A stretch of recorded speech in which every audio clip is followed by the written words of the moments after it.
Namaskar and welcome to Curiously Education. You're watching Editorials and Articles Analysis. मेरा नाम है प्रशांत Mawani. I hope you all are doing good this morning. Dear friends, आज हमारे table पर हैं 5 important articles. ये वाला आर्टिकल जो है ये एक आईपीएस ऑफिसर ने लिखा है. उन्होंने हिमालयन रीजन में जो ट्रेजेडीज हो रही हैं, नेचुरल ट्रेजेडीज जो हो रही है उसके बारे में बात कही है. इसमें बहुत सारे इंटरेस्टिंग पॉइंट्स हैं यहाँ पर. फिर ये वाला आर्टिकल क्रॉसिंग ए लाइन इसका नाम है. ये पॉलिटिक्स और ब्यूरोक्रेसी के बारे में है. बहुत ही इंटरेस्टिंग इंपॉर्टेंट आर्टिकल है. नवाज शरीफ रिटर्न्स, ये पाकिस्तान के पॉलिटिक्स के साथ जुड़ा हुआ टॉपिक है. मैनुअल स्कैवेंजिंग पर सुप्रीम कोर्ट ने क्या कहा उसको हम डिस्कस करेंगे और इसके क्या पॉसिबल सॉल्यूशंस हैं वो भी डिस्कस करने वाले हैं. And then we have Delhi's toxic air, right. बहुत ही इंपॉर्टेंट इंटरेस्टिंग आर्टिकल है. As you can see, we have some questions here, right? ये सीरीज आपके लिए इंपॉर्टेंट क्यों है, राइट? नए स्टूडेंट्स के लिए let me tell you, this is a daily dose of current affairs for you, right? और करंट अफेयर्स में अगर आपको एक मास्टरी चाहिए तो कंसिस्टेंसी इज द ओनली की. और इस वीडियो को, इस सीरीज को देखने के लिए किसी भी प्रकार की एक्सपर्टीज की जरूरत नहीं है. This video serves everyone. इसी के साथ दोस्तों एक रिक्वेस्ट है कि इस वीडियो को दूसरे स्टूडेंट्स के साथ शेयर जरूर कीजिएगा. चलिए दिन की शुरुआत करते हैं एक पॉजिटिव कोट के साथ. Believe in yourself and all that you are. Know that there is something inside you that is greater than any obstacle. देखिए दोस्तों, अगर आज का दिन आपको एक बहुत ही अच्छा दिन बनाना है तो you have to first of all believe in yourself. You have to believe कि आज का दिन जो है वो बेस्ट जाएगा. आज का दिन जो है उसमें जितने भी ऑब्स्टिकल्स आएंगे, I will take the bull by its horn. में जितनी भी मुसीबतें आएगी, चैलेंजेस आएंगे, ऑब्स्टिकल्स आएंगे, कोई बात नहीं, आई विल फाइट, लेकिन आई विल मेक श्योर कि आज का दिन जो है वो बेस्ट दिन हो. तो ये बिलीफ जो है ना, ये सेट करने की अथॉरिटी अगर किसी के पास है तो आपके पास है. तो अगर आप इस अथॉरिटी को एक्सरसाइज करें, इन द सेंस कि अगर आप इस ऑथोरिटी को एग्जीक्यूट करें, आज के दिन ये वादा कर ले अपने आप से कि नहीं, आज का दिन जो है या फिर जो भी आज का रेस्ट ऑफ द डे है, 3, 4, 5, 10 घंटे जो भी बचे हैं आज के दिन में, इफ यू डिसाइड कि नहीं, this is going to be the one of the best day, I will give my best try and I will make sure कि ये दिन जो है वो बेस्ट रहे, तो ये दिन अच्छा हो ही जाएगा. सो सबसे इंपॉर्टेंट चीज है to believe in yourself. और ये बिलीव इन योर सेल्फ वाली जो बात है ना, उसकी भी अथॉरिटी अगर कोई है तो that is us. This is the most interesting thing. सोचिएगा इसके बारे में. तो डियर फ्रेंड्स, चलिए डिस्कशन की शुरुआत करते हैं टॉक्सिक एयर से. दिल्ली टॉक्सिक एयर इस टॉपिक का नाम है. Action plan must be implemented rigorously. देखिए, आप कितना भी अच्छा प्लान क्यों ना बना ले, अगर उसका एग्जीक्यूशन नहीं है तो वो प्लान किसी काम का नहीं आएगा. यहां पर एक बहुत ही शॉकिंग फैक्ट हमें पढ़ने को मिल रहा है, दैट इज कि दिल्ली की जो एयर क्वालिटी है, इट रीच्ड 346. दुनिया के 110 सिटीज जो हैं उनको ट्रैक किया गया और ये 110 सिटीज में से सबसे खराब अगर किसी शहर की एयर क्वालिटी है तो that is our national capital Delhi. ये डेटा जो है, ये एक स्विस कंपनी है जिसका नाम है IQ एयर, उसके द्वारा ये डेटा जो है वो रिलीज किया गया. 110 सिटीज को एनालाइज किया गया और पता चला कि दिल्ली की जो एयर है, दिस इज बेसिकली टॉक्सिक, सबसे ज्यादा खराब. And air is life, isn't it? बिना सांस लिए हम जी नहीं सकते. और थोड़ा थोड़ा ऐसा पॉल्यूशन हमारे अंदर जाता रहता है, दैट मीन्स कि हमारी लाइफ जो है वो भी बर्बाद होती जा रही है. हम कितने भी पैसे कमा ले, कितना भी डेवलपमेंट कर ले, अगर लोग ही जिंदा नहीं रहेंगे, अगर लोग ही बीमार पड़ते जाएंगे तो फिर वो किस काम का. अब देखिए आजकल सिचुएशन क्या चल रही है. दिल्ली और उसके आसपास के एरिया में बहुत सारे ऐसे बुजुर्ग हैं जो सांसों की बीमारी से गुजर रहे हैं, राइट. बच्चों के ऊपर भी इसकी काफ़ी ज़्यादा सीवियर इंपैक्ट हमें देखने को मिल रही है. और जो ऑलरेडी कोमोर्बिडिटी वाले लोग हैं, जिनको ऑलरेडी दूसरी बीमारियां हैं, तो उनके लिए चीज़ें जो हैं वो और ज़्यादा डिफ़िकल्ट होती जा रही हैं. तो शहर जिनको हम हमारे इकोनॉमी के ग्रोथ का इंजिन्स कहते हैं, अगर यही इंजिन्स में रहने वाले जो लोग हैं अगर वो हेल्थी नहीं है तो फिर ये इंजिन्स जो हैं वो आज नहीं तो कल टूट ही जाएंगे, ये ब्रेक डाउन ही हो जाएंगे. तो पॉल्यूशन जो है, it is very it is a thing. इसमें ऐसा नहीं है पॉल्यूशन में कि पैसे वाला जो है उसको एयर पोल्यूशन इफेक्ट नहीं करेगा, गरीब है उसको ही, it effects every one of us. हाँ, बहुत सारी जगहों पर अब दिल्ली में कुछ शहरों के मीन्स दिल्ली के बड़े बड़े घरों के अंदर ऐसी चीज़ें एयर प्यूरिफायर्स जो है वो लगा रहे हैं कि वो बाहर की एयर जो है वो प्यूरिफाई हो रही है। लेकिन यहाँ पर देखिए, it is not a permanent solution. चलो कुछ जगहों पर ये चीज़ें आ भी गई है, but it is not a permanent solution as we all know. Commission for air quality management CAQM जो है, ये सारी चीज़ों को इम्प्लीमेंट करवाता है, राइट, स्ट्रेटजीज बनाना, ये सारी चीज़ें। और अब बहुत सारे चैलेंजेस जो है ये CAQM फेस कर रहा है। CAQM को 2021 में एस्टैब्लिश किया गया था और इसका मेन टास्क है of course preventing and controlling air pollution के। एयर पोल्यूशन को कंट्रोल भी करना है और प्रिवेंट भी करना है, और इसके साथ साथ जो स्टबल बर्निंग हो रहा है तो इसको सॉर्ट आउट करना, अलग अलग राज्यों के साथ कोऑर्डिनेट करके काम करना, ये सारी चीज़ें जो हैं ये CAQM का मेन काम है। अब CAQM ने ग्रेडेड रिस्पॉन्स एक्शन प्लान बनाया है ताकि हम एयर पोल्यूशन को कॉम्बैट कर सके। इसके 4 स्टेजेस जो हैं वो भी डिज़ाइन किए गए हैं, लेकिन एनफोर्समेंट की जब बात आती है, इम्प्लीमेंटेशन की जब बात आती है, तब बहुत सारे चैलेंजेस जो हैं वो फेस करने पड़ रहे हैं। अब दिल्ली जैसे शहरों की बात करें तो बड़े बड़े जो पॉल्यूटिंग फैक्टर्स है उसमें नंबर 1 आता है, ऐसा नहीं है नंबर 1, बट स्टबल बर्निंग जो है plays a very important role. फिर पर्टिकुलरली वेहिकुलर पॉल्यूशन, तो इसमें खास करके जो डीजल 4 व्हीलर्स हैं वो, कंस्ट्रक्शन, कोल प्लांट्स, फिर जो जनरेटर्स चलाए जाते हैं उसकी वजह से, राइट, वो जनरली डीजल फ्यूल पर ही चलते हैं। इतना ही नहीं, अरावली की जो माउंटेन रेंज है तो वहाँ पर जिस प्रकार से इलीगल माइनिंग हो रहा है और पहाड़ जो है वो गायब होते जा रहे हैं, तो ये सारे पहाड़ जो हैं they play as a wall, कि थार डेजर्ट जो हैं उसकी जो रेत है तो वो सारी चीज़ें इस पे टकरा जाती है, तो एक दीवार के तौर पर ये अरावली रेंज काम करती है। अब यहाँ पर आप गैप्स क्रिएट कर देंगे तो क्या होगा, ये बाईपास होकर दिल्ली जैसे रीजन में आ जाएगी, तो चीज़ें जो हैं ये और ख़राब हो जाएगी। तो ऐसे बहुत सारे फैक्टर्स की वजह से दिल्ली की ये सिचुएशन हुई है। ऑफ कोर्स इतनी सारी पॉपुलेशन, इतने सारे लोग वहाँ पर रहते हैं, everything is contributing, right. It's like a big chimney, एक बहुत बड़ा, not chimney but it's more like a gas chamber, right. Delhi जो है उसकी सिचुएशन गैस चेम्बर जैसी हो चुकी है। और सिर्फ दिल्ली की नहीं, हमारे बहुत सारे शहर, दुनिया के सबसे पॉल्यूटेड शहरों का लिस्ट आप निकालेंगे, यू विल फाइंड के 20 में से 15 शहर जो हैं वो हमारे देश के हैं। सो यू कैन इमेजिन कि किस हद की सिचुएशन, मीन्स इतनी सारी बर्बादियां हो रही हैं और मीन्स चीज़ें अभी भी back means as it is चल रही हैं। हम हेल्थ को फिर से वही लाइटली ले रहे हैं, right. It means it's not just politicians और गवर्नमेंट, इसमें हम भी शामिल हैं, हम सब इसमें शामिल हैं। Because I think we are not aware, we think के अभी दिल्ली बहुत दूर है, मतलब यह है कि अभी क्लाइमेट चेंज और इसकी इम्पैक्ट बहुत दूर हैं, ये तो शायद हो ना हो, ये आज भी कहीं ना कहीं वो एक मान्यता हमारे अंदर है। आई थिंक इसीलिए हम उतने ज़्यादा इन सारी चीज़ों को लेकर उतने सीरियस नहीं हैं। अब इलेक्शंस नज़दीक हैं और इलेक्शंस की वजह से सरकार नहीं चाहेगी कि जो किसान हैं उनको नाराज़ किया जाए, तो इसी वजह से सरकार जो है वो अब ये जो CAQM है तो उस पर उतना ज़्यादा प्रेशर भी नहीं डालेगी और किसानों को तो बिल्कुल नाराज़ नहीं किया जाएगा, क्योंकि स्टेट इलेक्शंस भी होने वाले हैं और इसके साथ साथ जनरल इलेक्शन भी अब बहुत दूर नहीं है। नेशनल ग्रीन ट्रिब्यूनल जो है ये सारी चीज़ों को इन्वेस्टिगेट कर रही है, स्टबल बर्निंग का जो केस है और फिर उसकी वजह से क्या इम्पैक्ट आती है, ये सारी चीज़ें। लेकिन चीज़ें are going as it is, as you know, हर साल इस प्रकार के स्टबल बर्निंग को लेकर रिपोर्ट्स आते हैं, आर्टिकल्स आते हैं, हम उसकी डिस्कशन करते हैं, थोड़ी बहुत नॉलेज लेकर फिर बैक टू नॉर्मल हो जाते हैं। This is a pure failure of this type of commissions और इंस्टीट्यूशंस। और देखिए, हमारे किसान जो हैं उसको हम कहीं ना कहीं जगतात कहते हैं, राइट, कि वो जगत जो हैं उसके तात, यानी तात एक संस्कृत वर्ड है, फादर कहता है कि किसान जो हैं वो हमारे देश का पेट भरते हैं, और वो बात भी हकीकत है। किसानों का सम्मान जो है, मीन्स बहुत ही हमारे देश में मीन्स किसानों को बहुत सम्मान दिया जाता है, राइट, क्योंकि वो इतना हार्डवर्क करके पूरे देश का पालन करते हैं। अब किसानों से ही गलतियां हो रही हैं और हम उनको गलतियों के बारे में बता भी नहीं रहे हैं। और दूसरी चीज़, अगर उनको मदद चाहिए, अगर हमें कोई सॉल्यूशंस, तो we have to give those solutions जो एक्चुअली काम करें।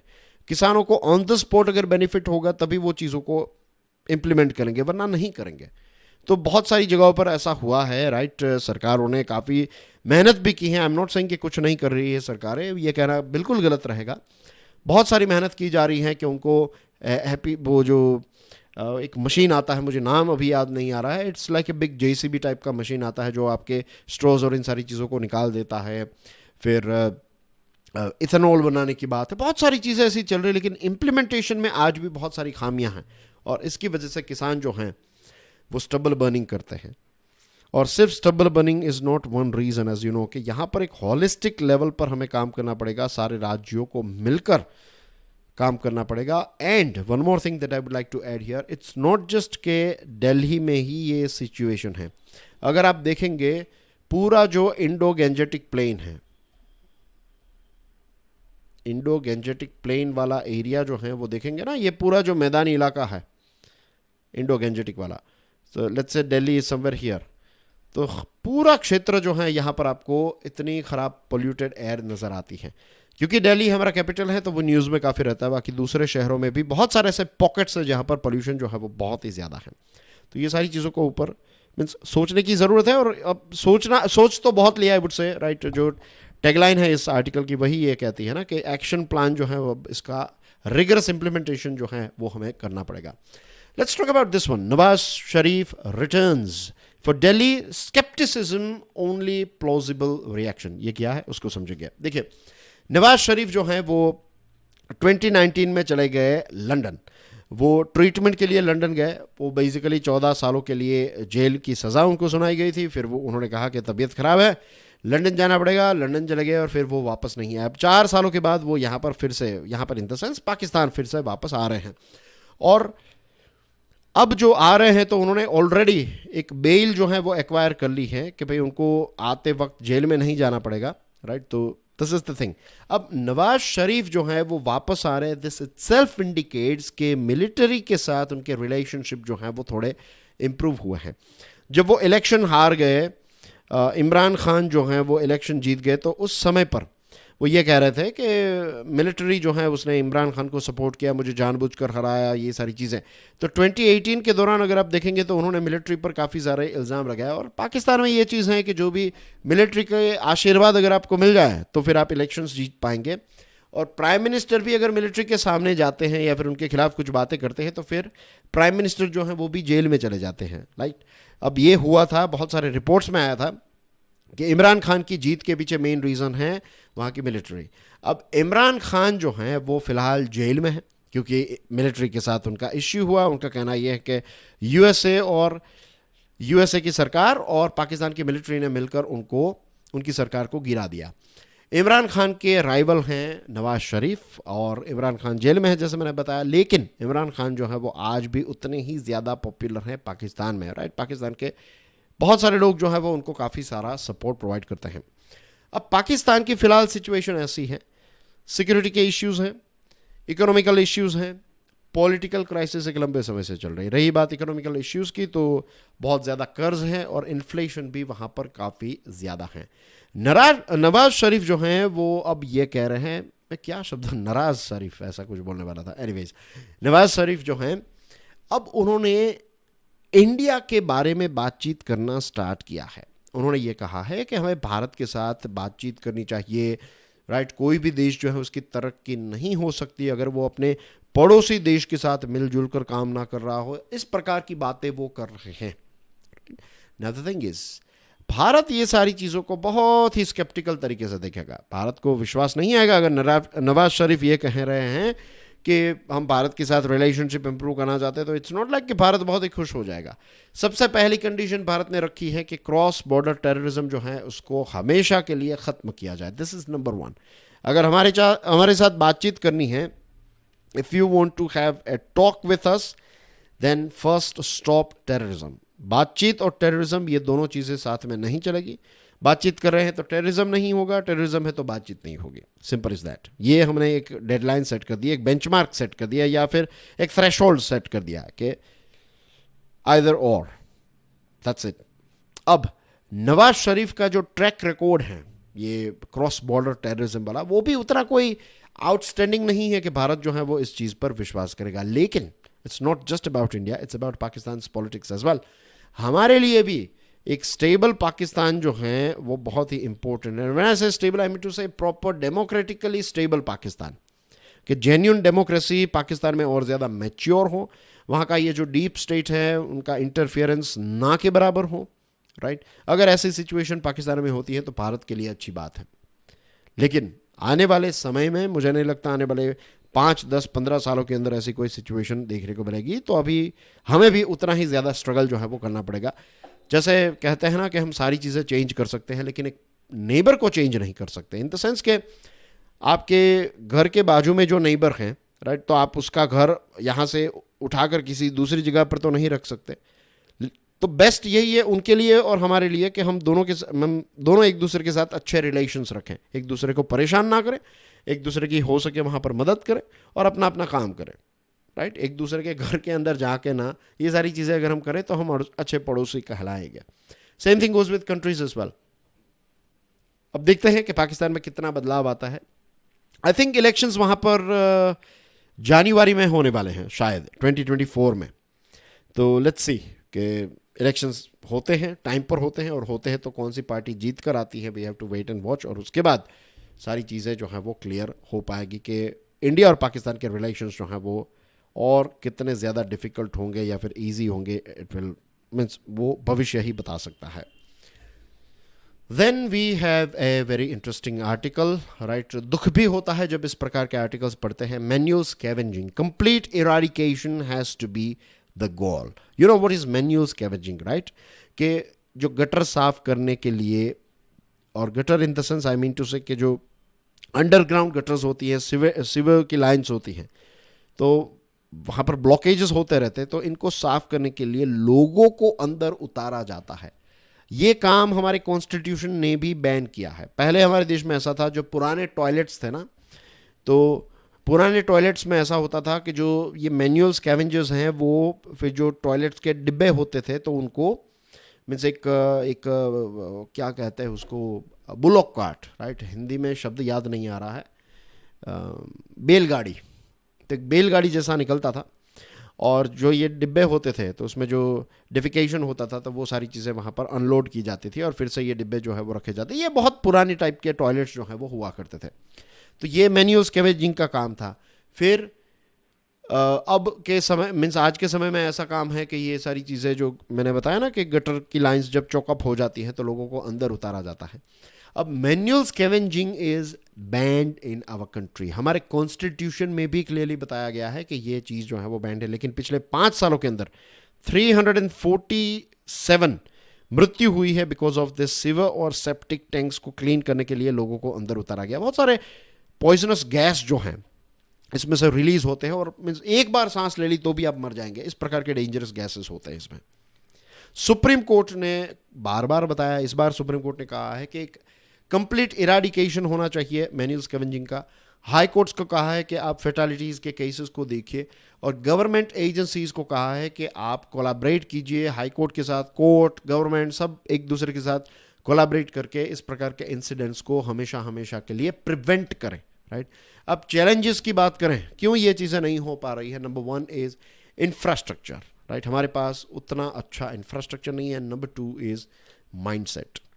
माइंडसेट इसलिए क्योंकि आज भी बहुत सारी जगहों पर मीन्स लोगों को अंदर उतारा जाता है, और इतने सारे केसेस आने के बावजूद भी लोगों को अंदर उतारा जा रहा है। और ये जो लोग होते हैं ना, बहुत ही गरीब हैं, एजुकेशन नहीं है, इनके पास बस यही एक काम है जो इनको आता है, और दूसरे कामों में उनको जाने ही भी नहीं दिया जाता, कोई उनको दूसरी जॉब नहीं देगा। तो इनको आज भी एक ऐसे गुलामी के चक्कर में फंसाया गया है कि उनके बाद ये चक्रव्यूह को वो तोड़ ही नहीं पाते। ऐसी सोशियो इकोनॉमिक सिचुएशन क्रिएट की है पूरे समाज ने, राइट, पूरी सिस्टम ने, सिस्टम एंड समाज दोनों ने मिलकर, कि ये चक्रव्यूह जो है वो तोड़ना नियरली इम्पॉसिबल सा बन जाता है इन लोगों के लिए, ये मैन्युअल स्कैवेंजिंग का जो काम करते हैं उनके लिए। तो ये माइंडसेट को चेंज करना भी इंपॉर्टेंट है, और इसी के साथ साथ इंफ्रास्ट्रक्चर को भी अपग्रेड करने की ज़रूरत है। आजकल बहुत सारे क्लीन अप के लिए जेटिंग और सकिंग मशीन्स आते हैं, राइट। और अगर कुछ जगहों पर ऐसा भी होता है डियर फ्रेंड्स कि कुछ जगहों पर ऐसी सिचुएशन हो जाती है जहां पर आपको ह्यूमन इंटरवेंशन करना पड़े, तो उस समय पर प्रॉपर गेयर्स भी अवेलेबल हैं। ऐसी गेयर्स आती हैं, ऐसी किट्स आती हैं कि जिससे आप अंदर सेफली जा सके, और जो भी चीज़ें आपको करनी है अंदर, लेट्स से कहीं पर क्लॉग हो चुका है, कोई चीज़ें अटक गई है तो उसको हटाना है हाथों से तो भी हटाया जा सकता है. This is number one thing, but this should be a very high paying plus ये एक बहुत ही हाई स्किल जॉब होनी चाहिए. इसके लिए प्रॉपर ट्रेनिंग, प्रॉपर गेयर, ये सारी चीज़ें होना बहुत ही important. Number one. Number two, reality की बात करूं. देखिए, रियलिटी इन द सेंस के ये जो कई जगहों पर कहा जाता है कि ह्यूमन इंटरवेंशन की ज़रूरत होती है. Now let me tell you, समंदर के अंदर जो जिसको कहते हैं अंडर वाटर या फिर सबमर्ज, राइट, ये एरिया में आप देखेंगे तो बड़े बड़े जो ऑयल की रिग्स होती हैं, तो वहाँ पर बहुत अच्छे अच्छे हाई फाई रोबोट्स जो हैं उनको उतारा जाता है. वहाँ पर इंसान जा ही नहीं सकते.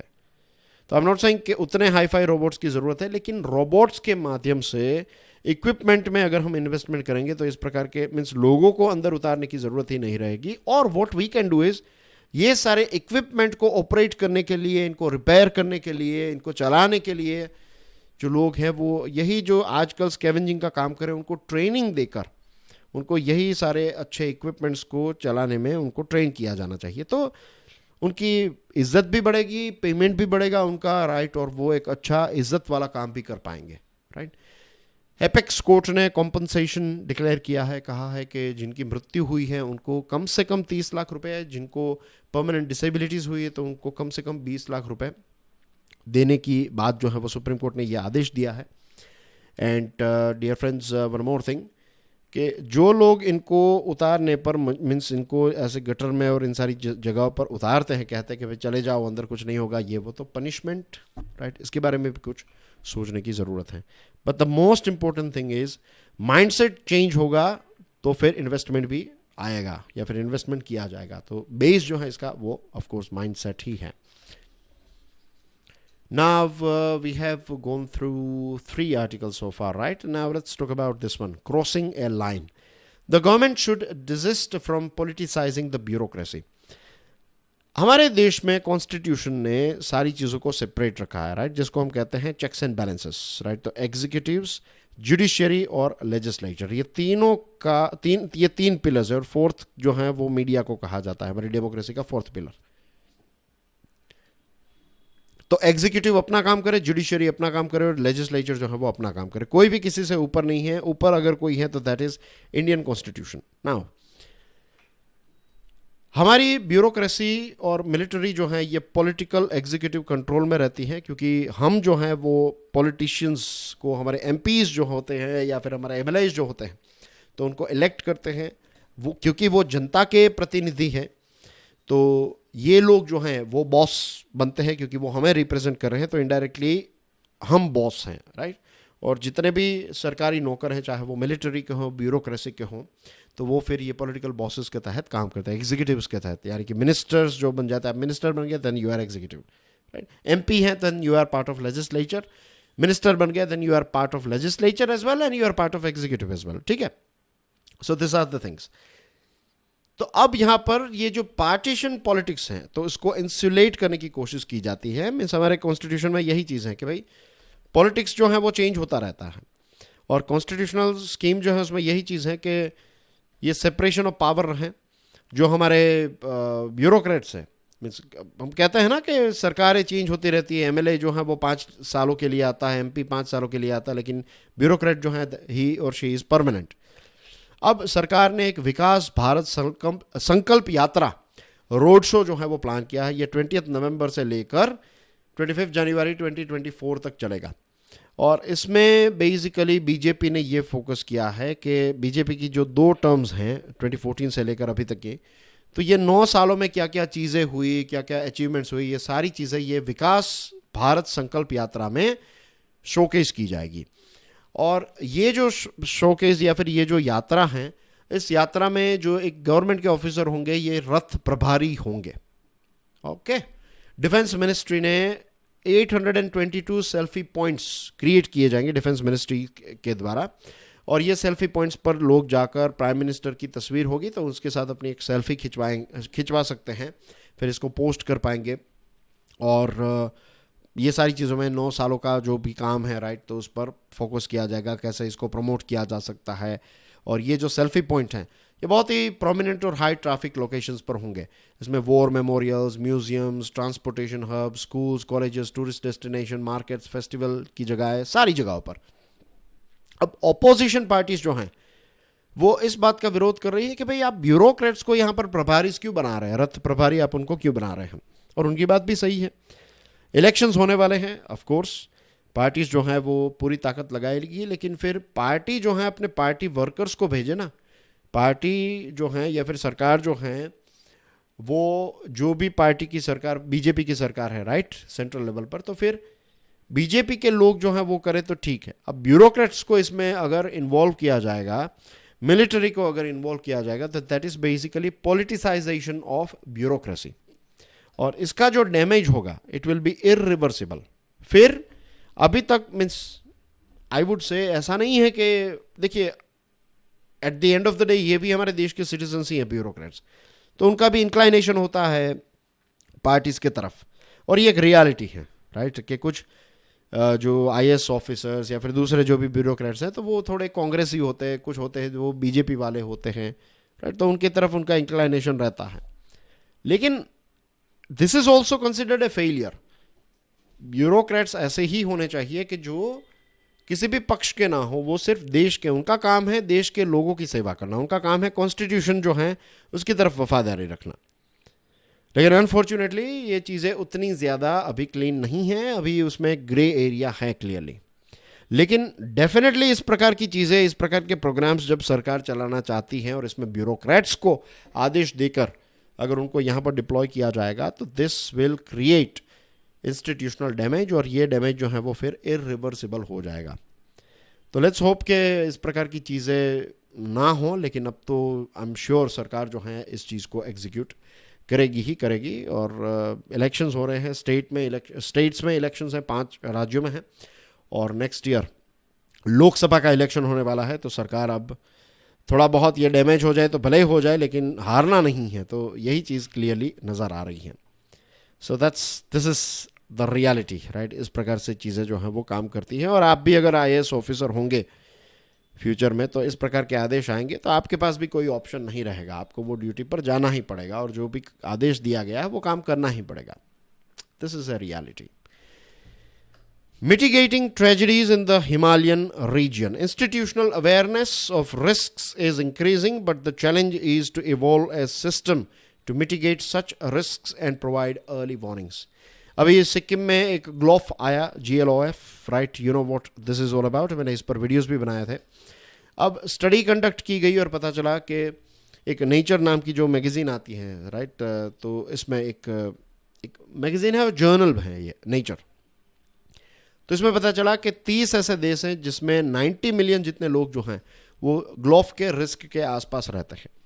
और देखिए माउंटेनियस रीजन में क्या होता है, बहुत ज़्यादा बारिश, उसकी वजह से लैंडस्लाइड्स की वजह से ग्लोफ जैसी सिचुएशन क्रिएट होती हैं, फ्लैश फ्लड्स होते हैं, और फिर से और ज़्यादा लैंडस्लाइड्स होती हैं। तो नीचे रहने वाले जो लोग हैं ना उसकी जान हमेशा, मीन्स उनको पता भी नहीं है, 1 सेकंड के अंदर चीज़ें जो हैं वो हमेशा के लिए चेंज हो जाएगी। हिमालयन रीजन में इस प्रकार के हज़ार्ड्स होना काफ़ी कॉमन होता जा रहा है। हाइड्रोमीट्रियोलॉजिकल, टेक्टोनिक, क्लाइमेट और ह्यूमन इंड्यूस्ड डिजास्टर्स यहाँ पर काफ़ी ज़्यादा होने लगे हैं। तो इसके लिए एक सॉल्यूशन है, and that is of course इस सारी चीज़ों को मॉनिटर किया जाए, कैसे इसको मिटिगेट किया जा सकता है और कैसे अर्ली वार्निंग सिस्टम जो हैं वो हम सेटअप कर सकते हैं, इस पर हमें काम करना पड़ेगा। NRSC ग्लेशियर लेक एटलास जो है उसने रिवील किया है कि टोटल ये जो इंदस, गंगा और ब्रह्मपुत्रा, ये 3 जो बड़ी नदियां हैं ना, इनकी जो बेसिन्स हैं, पूरा जो रीजन है, तो 28,000 जितने ग्लेशियर लेक्स हैं, और ये 5 देशों में फैले हुए हैं। और इसमें से 27% जो है वो हमारे देश के 6 राज्य और यूनियन टेरिटरीज में फैले हुए हैं। Total 6 states and union territories right. तो इसमें लद्दाख आ गया और बाकी के 5 राज्य आ गए, ठीक है। अब ये वाला जो क्षेत्र है ना भारत का, इसमें ग्लोफ इवेंट्स होना काफ़ी, मीन्स एक्सपीरियंस भी काफ़ी किया जा रहा है, और अब ये न्यूज़ में भी काफ़ी हो रहा है, मीन्स काफ़ी हमें देखने को मिल रहा है, और ये परमानेंट चेंजेस करते जा रहा है। मॉर्फोलॉजी, टोपोग्राफी और स्ट्रीम हाइड्रोलॉजी के हमेशा के लिए परमानेंट चेंजेस हो जाते हैं।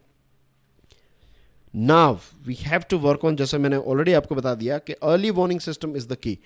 सिक्किम में कुछ जगहों पर ये अर्ली वार्निंग सिस्टम्स जो सेंसर्स हैं वो लगाए भी गए, कुछ के डेटा मिल रहे हैं, कुछ के डेटा 4-5 दिनों के बाद मिलना बंद हो गया।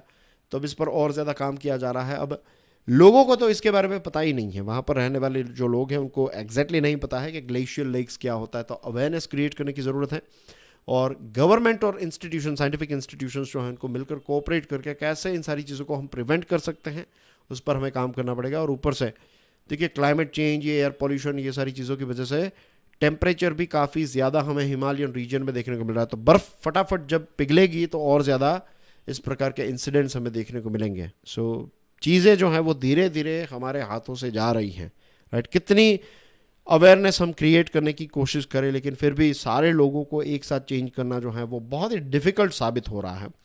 और ये स्लो पेस जो है ना, it's not going to help us. अभी एक रिपोर्ट में पढ़ रहा था कि 2023 में बहुत सारे ऐसे दिन रहे जिसमें एवरेज टेम्परेचर जो है वो 1.5 डिग्री सेल्सियस से काफ़ी ज़्यादा रहा।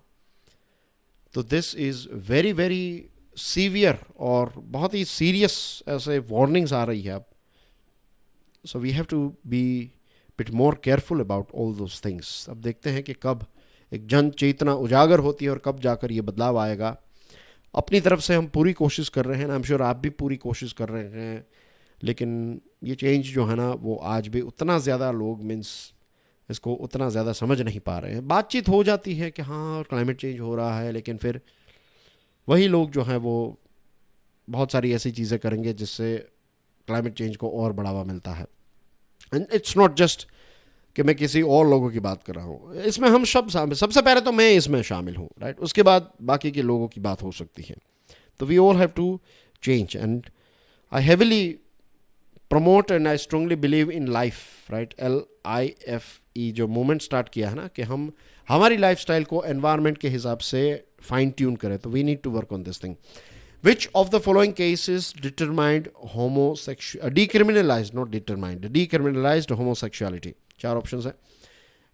Where is the headquarters of the Indian Institute of Remote Sensing? और ये थोड़ा लंबा yet important question है. This was the first forerunner to the TVDI mission. An orbiting satellite was brought back to Earth on 22nd January 2007 after a PSLV placed it in orbit on 10th January. India thus successfully brought back an orbiting satellite in its first attempt. What was this mission called? Pause कीजिएगा यहाँ पर अगर आपको question फिर से पढ़ना है, और इसके बाद 4 ऑप्शंस को देखिए, एंड नहीं पता है तो थोड़ा गूगल कर लीजिए, थोड़ी रिसर्च कर लीजिए, and post your answer in the comment section. And that's basically everything in today's discussion. Thank you very much for your love and support. And dear friends, please do share this video with other students. I'll see you soon. Till then, enjoy your studies. God bless you all. Jai Hind.